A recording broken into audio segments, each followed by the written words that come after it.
ვისაც წამს იესო ქრისტეს ღმერთობა, რომ იესო ქრისტე არის სამყაროს შემოქმედი ღმერთი, რომელიც მე ადამიანად მოვიდა, მას გამოცხადება აქვს პირადი გამოცხადება.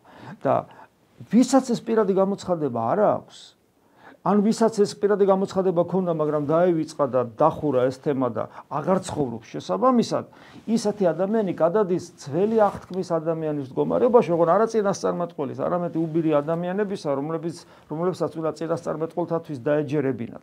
და ასეთი ადამიანებისათვის ღმერთი არის აბსოლუტურ მდგომარეობაში. ეს ჩვენი პრობლემა ხომ არის, აბა გავიხსენოთ, როგორ გვინდა ხოლმე, რომ გავიგოთ ღვთისნება რა არის.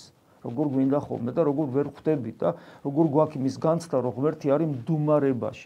ღმერთი აბსოლუტურ მდგომარეობაში იმყოფება და ჩვენ ვიხჩობით სულიერად, მისგან გვინდა სიცოცხლე და ეს სიცოცხლე არა გვაქვს, მაგრამ სინამდვილეში ახალი აღთქმის პერიოდში ღმერთი აღარ არის მდგომარეობაში, ის მოვიდა შემთხვევით ხო არ არის მას ღმერთთან ერთად ლოგოსის ქვია, სიტყვა ქვია, მოვიდა და ადამიანურად გამოთქვა, როგორც იოანე მოციქულმა თქვა, რა უნდა ღმერთს.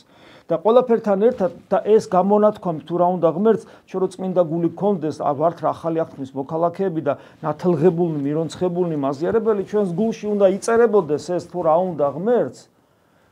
და რადგან გული უწმინდურია, მე ოქროპირი ამბობს, რომ მე ღმერთმა ინება და მისი სიტყვები მოციქულებმა დაწერეს ეკლესიამ შემოგვინახა, დაწერილიც კი გვაქვს თუ რა უნდა ღმერთს.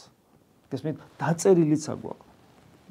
ამიტომ ჩვენ ვერ ვიტყვით, რომ ღმერთი დუმს ჩვენთვის და ჩვენ აბა სუბიექტურად რომ დუმს, სუბიექტურად იმიტომ დუმს ჩვენთვის ღმერთი, რომ ის რაც დაწერილი გვაქვს, იმის შესაბამისად არ ვცხოვრობთ. მცირეც საშინა ერთგული ყავდა დიდსაზე და დაგადგინო შენ. მცირეა, მიწერია, აი ჩემ თავს ვეუბნები რა მიწერია, მე ხო ვიცი როგორ უნდა ვიცხოვრო. მე მარტო სახარება ხო არ არის მოციქულთა გამოცდილება, მე 2000 წლოვანი გამოცდილება წმინდა მამების, აგერ მე-20-21 საუკუნის უდიდესი მოღვაწეები და წმინდანები.